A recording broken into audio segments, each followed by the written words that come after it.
Welcome to the Company of One. This is Dale Callahan, your host. This is episode number 166.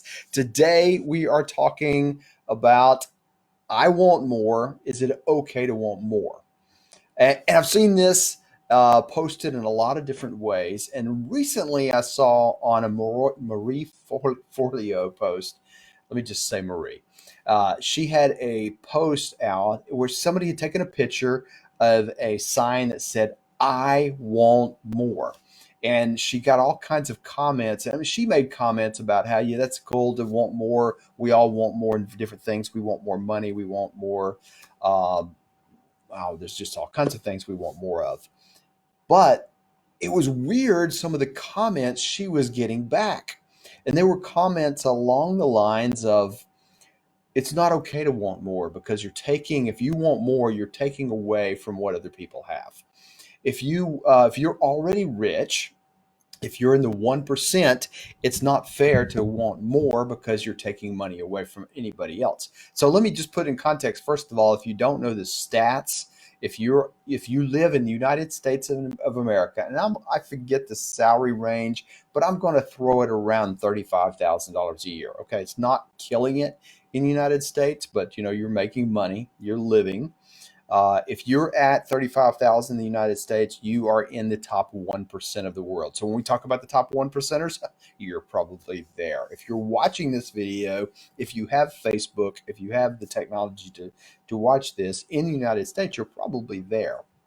Uh, so is it okay? And so a lot of the comments there were of that mindset of, when the other one was a mindset of contentment. Is it okay? So, but here's the things I hear. So I'm just actually going to read off of the printouts of what people are telling me as I'm talking to people, as I'm talking to clients, and I'm spending every week just talking to more people, which has been fun. And it's been interesting because I keep hearing some of the same things. I want more is literally the words coming out of people's mouth when they're calling us about our graduate program, and they're talking about, um, where are we going? What are we going to do? How are, and it comes out usually as, I have a job and I'm doing this and I'm doing that and I've got this degree and I get paid good money, but I want more. And the story, all the beginning stuff is different, right? Because it's different industries, different stuff. But the words, I want more. So I sat down with a client the other day, and it was this, I feel like everything's going really, really well. But there's something empty. I want more. So these aren't words I'm sticking in people's mouth. I want more. So here's the words I've got specifically. I want more out of my job. I want more out of my career. I want more out of my degree. I want more out of my life. We could probably change this and add two things. I want more out of my marriage. I want more out of everything, right? Uh, and we all get restless from time to time. This is not I'm kind of bored this week, like we talked about in the last podcast. This is a ongoing, I want more. So what does that look like? So I'm just going to say, let's just get rid of that page because that's irrelevant. I'm looking at the notes and again, these are people that have sent to me. And here's some of it that sums up the thinking. So, and the reason I'm pointing this out is because this is the thinking that many of us have and many of us struggle with. And I've kind of summed them up in a couple of things. You need to be content with what you have. You just need to be content. No matter where you are, sit and be content. Number two, if you get more, others will have less. We call that scarcity thinking, right? There's a certain amount of things, there's a certain pile of money out there in the world. I'll put a number on it, make it $7 trillion, right? So if I gather some of that money, by nature of the being scarcity, a limited supply of money, I've taken it from someone else.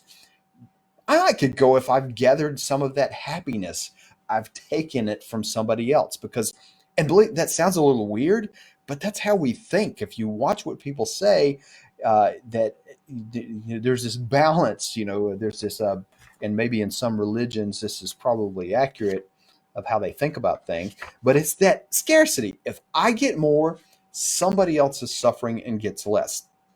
And then that one I was hitting at just a minute ago, if I'm wealthy, and I'm defining wealthy, right?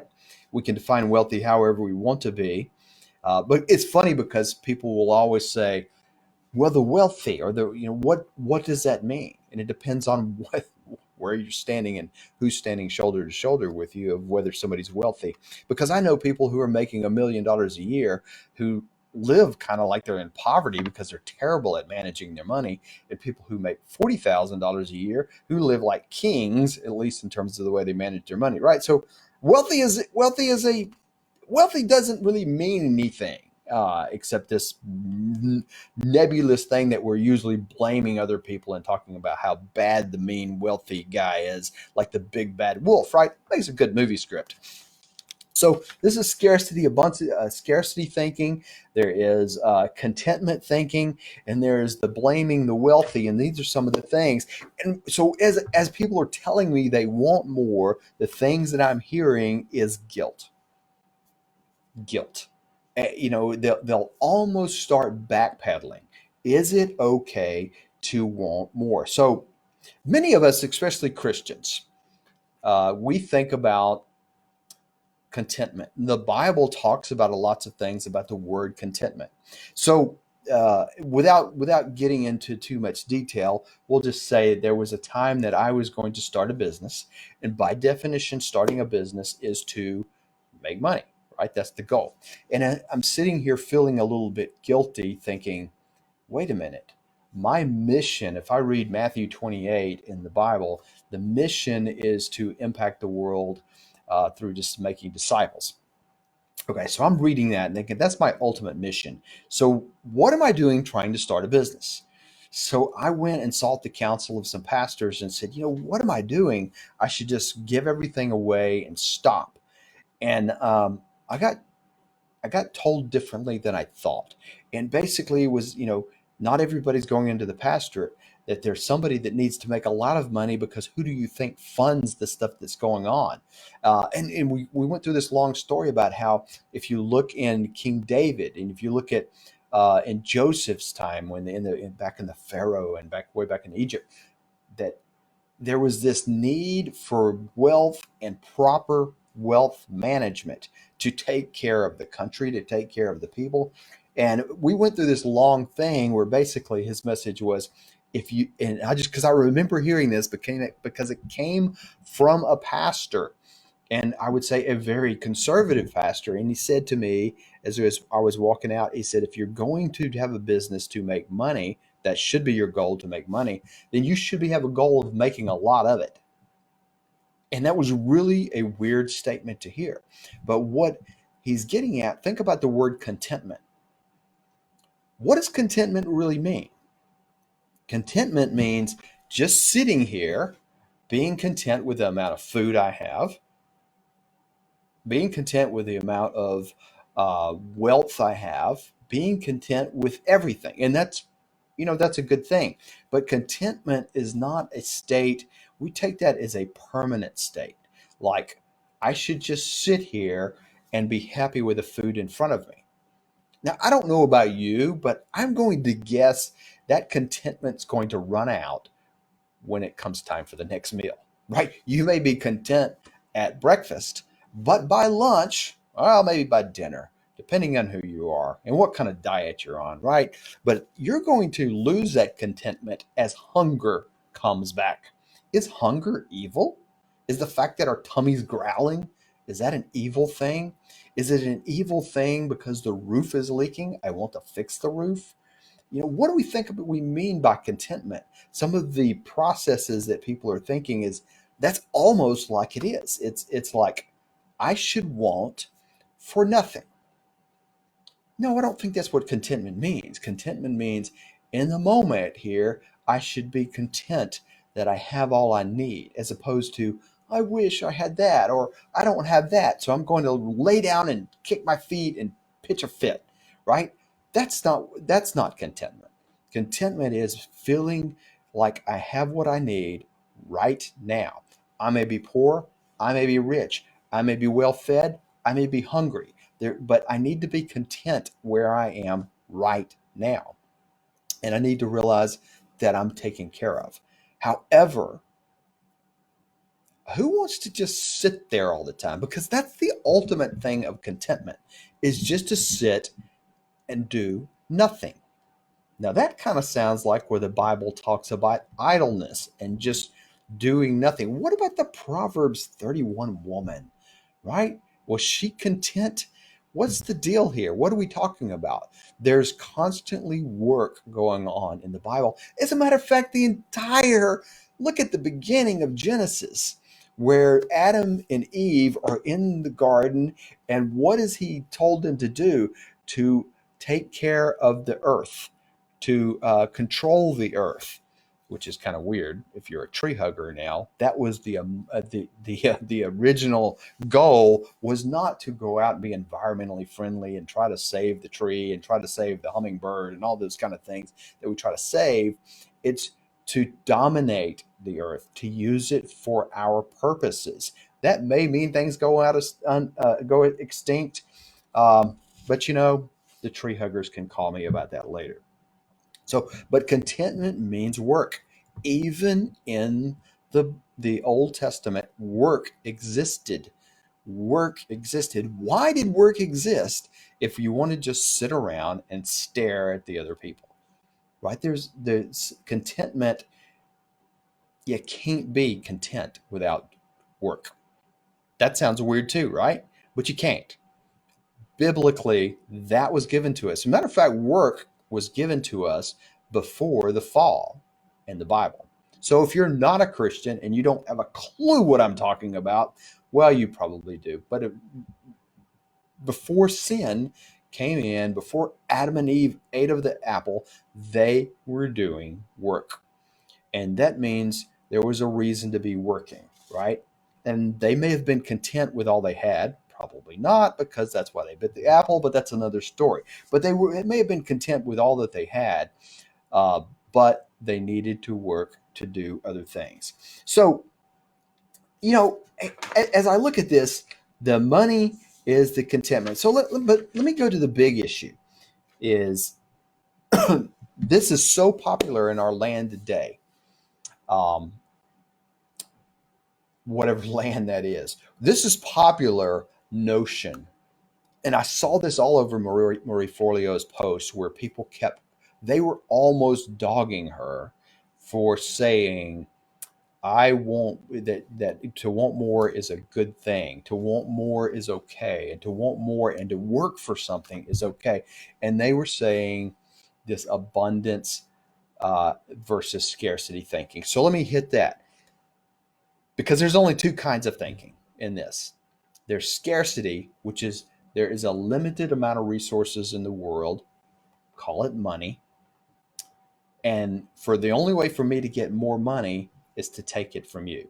Now, without going into monetary policy from countries and how things work, that's just not the case. So, for instance, we could say if there's a city and there are 10 real estate agents who work in that city, if I become the 11th agent in the city, by definition, I'm going to take money out of another agent's uh, hand, right? Because I'm going to be part of the transaction. There may be some of those times that it happens, um, but that's not what usually happens. Usually, what happens is because somebody enters business and there's already competitors out there, we make the rest of the world more aware of the business. Let's give a case in point, a bicycle shop. I open a bicycle shop and I'm the lone bicycle shop guy in the city, right? And all the people that want to do mountain bike riding and things like that, they come to my shop. You open a bicycle shop, you're by definition a competitor to me. But we know from business that while technically you're a competitor and I'm going to put things on sale and you're going to put things on sale and we're going to compete against each other, by the fact that both of us are serving the same market, we actually are somewhat advertising for everybody, for other people. Actually, because there's two of us now, instead of saying there was 1,000 bicycle riders in the town, now because I'm selling stuff and you're selling stuff maybe on two sides of town, we end up with 2,000 bicycle riders because we start to advertise and we start to create a culture of wanting and desiring that hobby or whatever that is that we're doing. We see that in all kinds of business, that as the fear of entering something because we think we're competing with somebody else, we actually are not.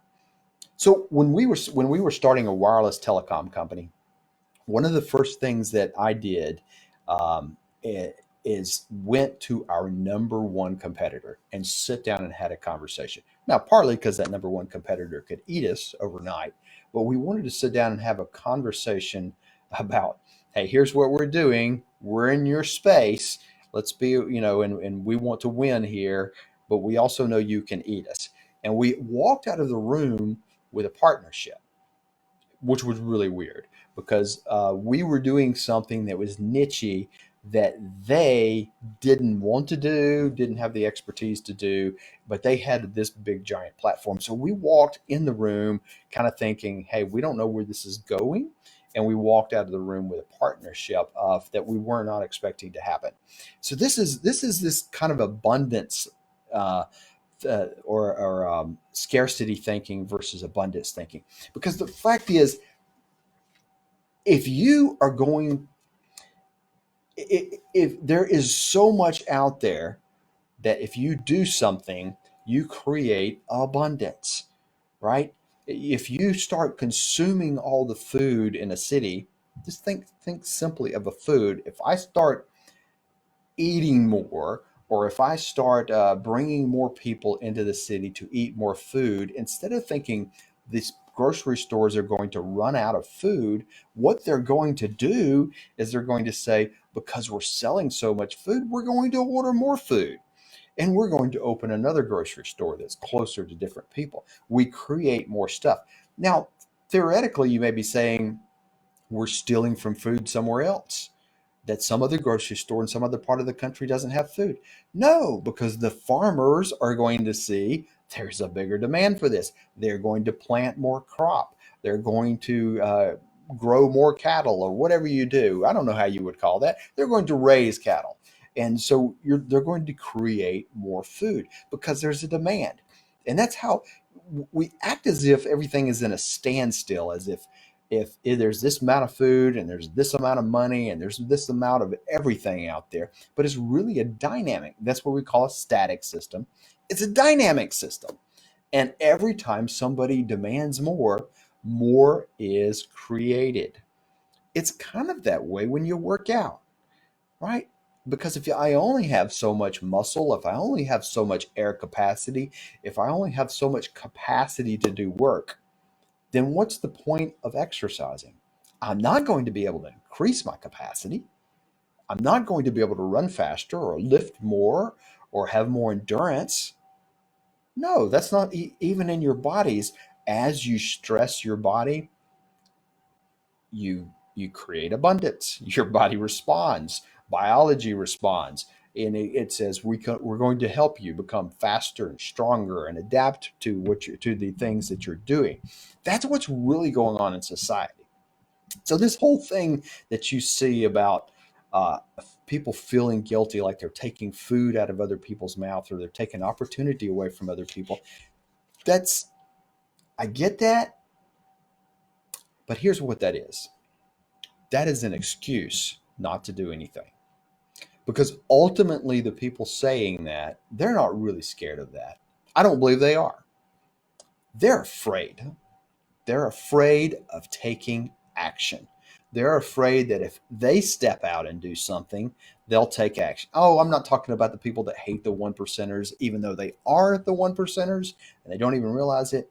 Um, they just want to fuss. But I'm talking. But most people, what we're doing is we make excuses for not acting. And we are really, really good at making excuses for not acting, right? Everything under the sun becomes a great excuse. But these people who are saying, I want more, would you be one of them? Would you be one of those people to say, I want more of something? If you're not, you're probably not breathing. I don't know of anybody who doesn't want more of something. That's a good thing, right? You should want more of something because it gets you up in the morning. It makes you want to work hard at something. If think about your entire economy, I'll use the US economy. Think about the US economy.